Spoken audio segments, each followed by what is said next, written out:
Some said never, but they never done come. Its mission and goals and the needs of its members. However, there are key principles that can guide the design of an effective structure and governance framework for a youth organization. I have a team that works with me, which consists of 4 persons, and I have a secretary, Ms. Christina Foreman. Unfortunately, she's not here. Ms. Tiffany, my project's manager, and she's sitting right over there. Mr. Apryle Price, a support member, who also called this morning that we could not make it. Now, the objectives of organizational structure and governance in the Jamaica Youth Rehabilitation Organization, I have developed 4 objectives to guide and to manage how our organization will be structured. Our objective number 1 is to ensure all offices are following the structure of this team to make information flow easier and follow the level of commands. Objective 2, to develop a strong financial system as we are able to assist departments with any activity and we are able to be financially stable someday. But objective 2 is to ensure that this organization becomes financially stable. Right, and under my leadership, I will ensure that we have some money for ourselves. Right. Objective 3, put a firm system in place that will combine with the international affairs team, guided by the Office of the President, to build strong international relationships with other organizations who seek to become associates and partners. Objective 4, to create a cohesive and friendly office where directors are comfortable to speak with members in the office of the Vice President. Now, I want my office to be a place where people can come and feel free to speak and say that this is happening and what can you do to assist us. So, this is how I will create a friendly office in the office of the Vice President to ensure that all directors who have their support teams can ensure that any problem they have, it is communicated to me. So my next slide is organization structure in business plan. An organization structure is a system that outlines how certain activities are directed in order to achieve the goals of an organization. These activities can include rules, roles, and responsibilities.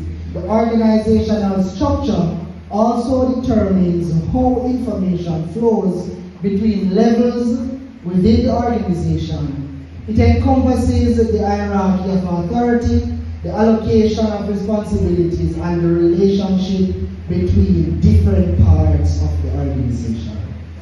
Now, types of organization structure that we have in JUS.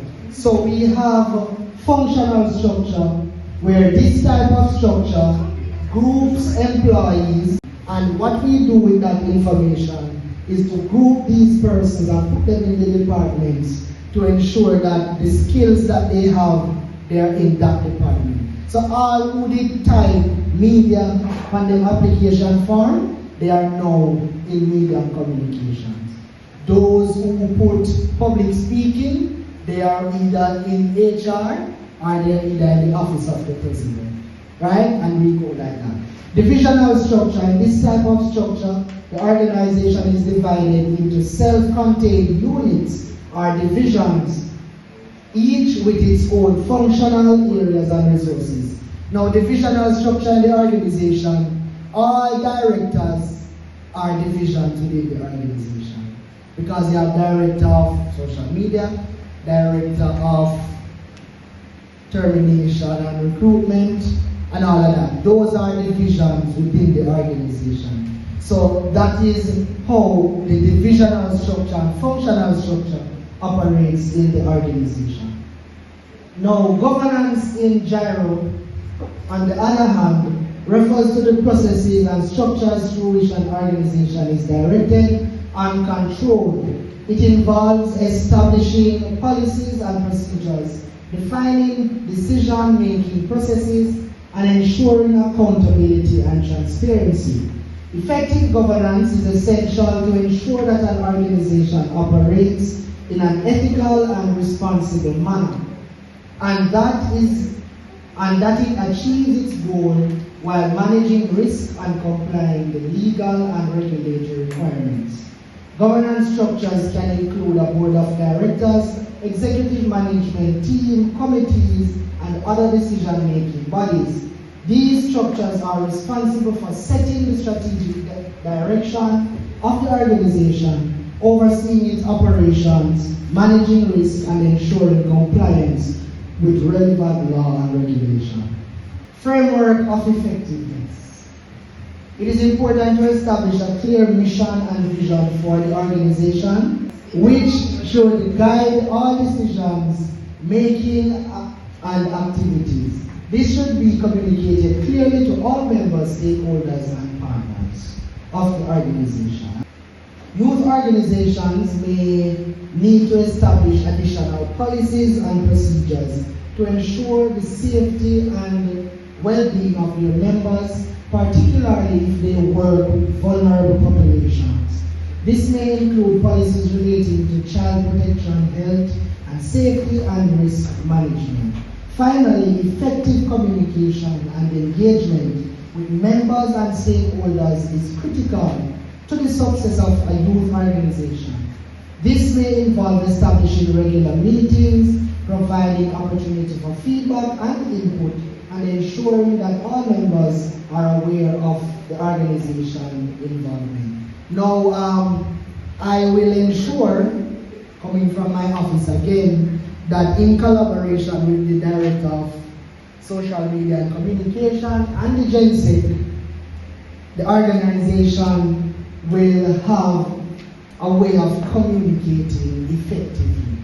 And our director stated that when you see Gyro Medcard, you see excellence, right? And we are developing excellence throughout the organization. Functions of organization structure and new development give employees more clarity, help manage expectations, enable better decision making, and provide consistency. Purpose of organization structure allocates employees designated work, role, and responsibility. If roles and responsibilities are not outlined, then we might face great issues of poor participation. And everybody knows their roles and responsibilities. Helps management to coordinate and control activities. Elements of organization structure: work specialization, departmentation, chain of command, span of control, decentralization, and familiarization. Now, right here we have the structure of the organization. So at the top here, you can see the president, right? So we exclude the board from here, right? So we have the president, then the vice president, then we have the human resource manager and the chief development officer, who are both persons who can pass information to the heads of departments and support teams.